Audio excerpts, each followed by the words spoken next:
ഇന്നേ ദിവസം അങ്ങ് ഞങ്ങൾക്ക് നൽകിയ എല്ലാ അനുഗ്രഹങ്ങൾക്കും ദൈവമേ ആയിരം നന്ദി പറയുന്നു. ഇന്ന് ഞങ്ങൾക്ക് സാധിക്കാതിരുന്ന ഓരോ നിയോഗങ്ങളെ സമർപ്പിച്ച് നമുക്ക് തിരുവചനം എടുത്ത് പ്രാർത്ഥിക്കാം. വചനത്തിലൂടെയാണല്ലോ ഈശോ നമ്മോട് മറുപടി പറയുന്നത്. അപ്പസ്തോല പ്രവർത്തനം 3-ാം അധ്യായം 1 മുതലുള്ള വാക്യങ്ങൾ. ഒരു ദിവസം 9-ാം മണിക്കൂറിലെ പ്രാർത്ഥനയ്ക്ക് പത്രോസും യോഹന്നാനും ദേവാലയത്തിലേക്ക് പോവുകയായിരുന്നു.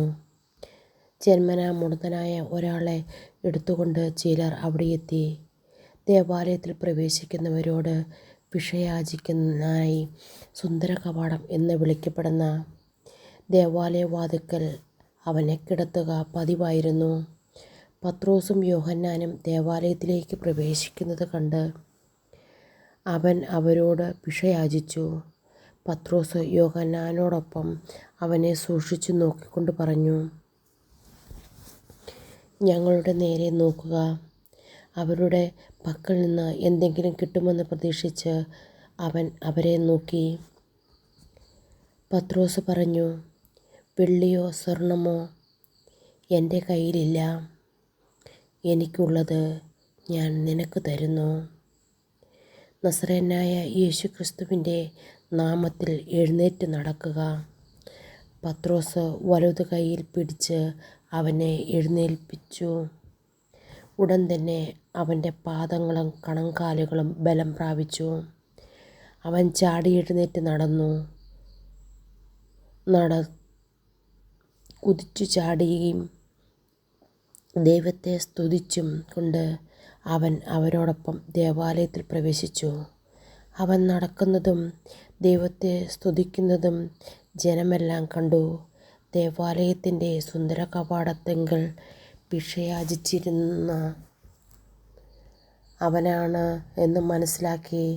അവന് സംഭവിച്ച കാര്യങ്ങളെക്കുറിച്ച് അവർ അത്ഭുതസംതരായി.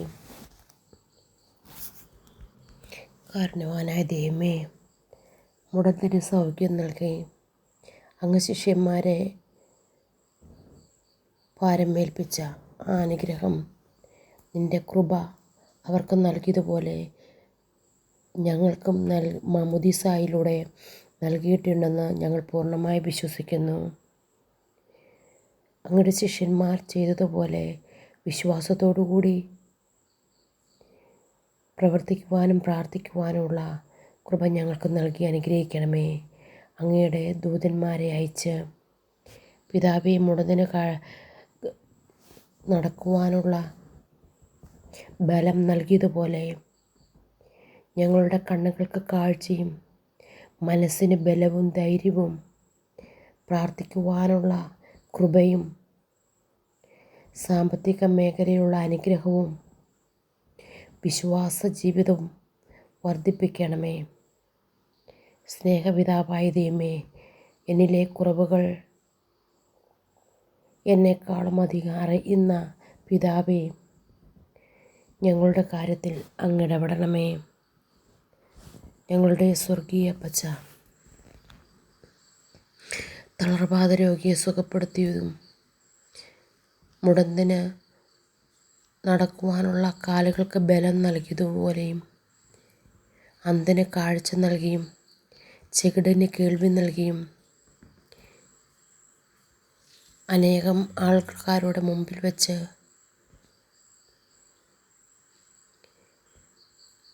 നാണക്കേടിൽ നിന്ന് കാനായിലെ വിവാഹ വിരുന്നിന് ആ ഭവനത്തെ രക്ഷിച്ചതുപോലെ ഞങ്ങളുടെ ഭവനത്തെയും ഞങ്ങളെ ഓരോരുത്തരെയും അങ്ങ് അനുഗ്രഹിക്കണമേ നാഥ.